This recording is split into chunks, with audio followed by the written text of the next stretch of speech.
Здраво на сите!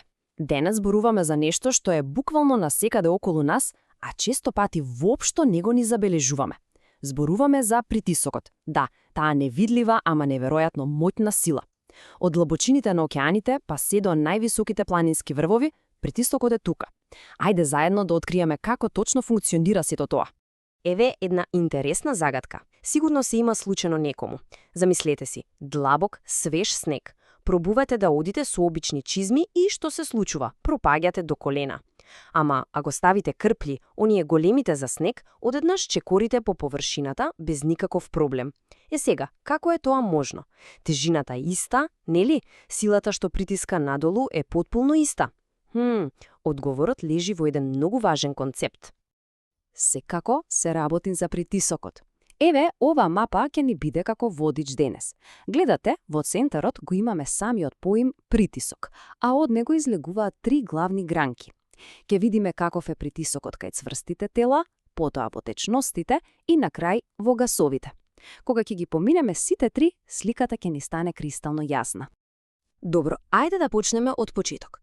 Пред да се вратиме на снегот и крплите, мора прво да го поставиме темелот. Значи, што е всушност притисок во физиката? Всушност, идејата е прилично едноставна. Значи, притисокот, кој го бележиме со големо П, е всушност силата, F, која действува на некоја површина С. Формулата е P е еднакво на F врз С. Што значи тоа? Па две работи се клучни. Колку е силна силата и на колкава површина таа сила е распоредена. А единицата со која го мериме е Паскал, или скратено P, именувана по научникот Блез Паскал. Просто, нели? Супер! Сега кога ја знаеме формулата, ајде да се вратиме на нашата прва гранка од мапата. Притисокот кај цврстите тела. И погодете што? Токму тука ќе ја решиме онаа загадка од почетокот. И еве го моментот на вистината. Крплите. Тие имаат голема површина. Значи целата тежина се распоредува на таа голема површина и притисокот што се создава е мал. Не е доволен за да го пробие снегот. А чизмите? Тие имаат многу мала површина. Целата тежина е концентрирана на тоа мало место што создава огромен притисок и право пропаѓаме долу. Помислете на шајка. Зошто блегува во дрво? Затоа што врвот има екстремно мала површина и секој удар со чекан создава огромен притисок. Значи правилото е поголема површина, помал притисок. И обратно. Одлично, ја решивме првата мистерија. Ајде сега да ја погледнеме втората гранка, притисокот во течностите. Што мислите? Што се случува кога ќе се нурнеме длабоко под вода? Па тука важат малку поинакви правила. Овој притисок има и свое име, се вика хидростатички притисок. И ако треба да се запомни само едно нешто за него, тоа е следново. Расте со длабочината. Значи, колку подлабоко нуркаме, толку повеќе вода има над нас. И сета таа вода тежи нешто, така? Токму таа тежина го создава притисокот. Сигурно сте го почувствувале тоа во ушите, дури и кога нуркате во базин. Епа, замислете си го тоа на длабочина од неколку километри. Ете затоа подморниците се прават од толку цврсти материјали, за да не ги смачка тој огромен притисок. Добра, еве едно брзо прашање. Имаме нуркач, прво е на 5 метри долбочина. Потоа се спушта на 20 метри. Каде е притисокот поголем? Па логично е, нели? Секако дека е подлабоко. На 20 метри има многу повеќе вода што притиска од озгора. Сега, станува уште поинтересно. Што ако течноста е затворена? Да речеме во некаков систем од цевки, тука на сцена стапува нешто што се вика Паскалов закон. И ова е навистина гениално. Паскал открил дека ако се изврши притисок на едно место во затворена течност, тој притисок не останува таму. Не, тој магично се пренесува подеднакво во сите можни правци низ целата течност. И ова не е само некоја теорија за на табла. Ова е принципот за некои од најмоćните машини што ги имаме. Помислете само, со примена на многу мала сила на мала површина, може да се создаде огромна сила на голема површина.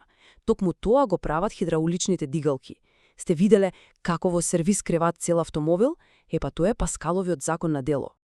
Добро, ги поминавме тврстите тела, ги поминавме течниците, остана уште третата гранка. Време е да го кренеме погледот нагоре и да зборуваме за притисокот во гасовите. Или, поедноставно, за невидливата сила на воздухот што не обкружува.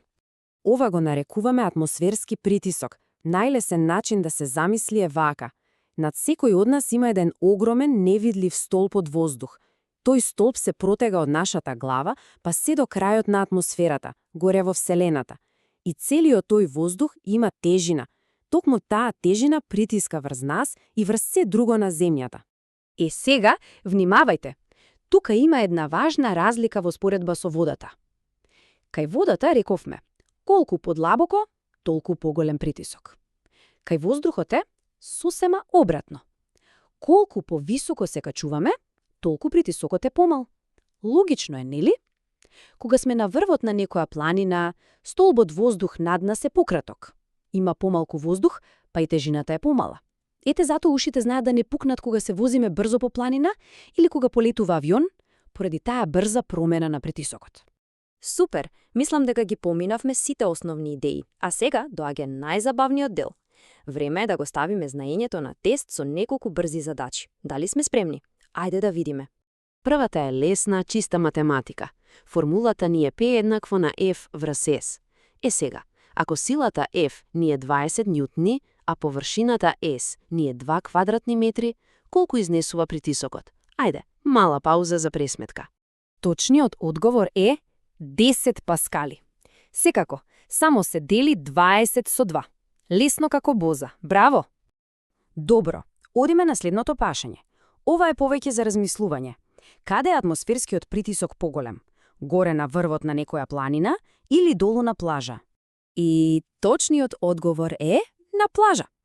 Се сеќавате, нели? Долу има подолг столб воздух над нас, што значи поголема тежина, односно поголем притисок. И за крај, последното прашање кое некако поврзува се. Кој важен принцип, кој закон, го користи онаа хидраулична дигалка за да крене автомобил? Секако, тоа е Паскаловиот закон. Ете, тоа е совршен пример како разбирањето на физиката, во овој случај притисокот, ни овозможува да правиме неверојатни работи. Притисокот е навистина секаде. Следниот пат кога ќе надувате гума на велосипед, кога ќе пиете сок со цевка или ќе видите авион на небото, сетете се на ова. Запрашајте се, како оваа невидлива сила го прави сето тоа возможно?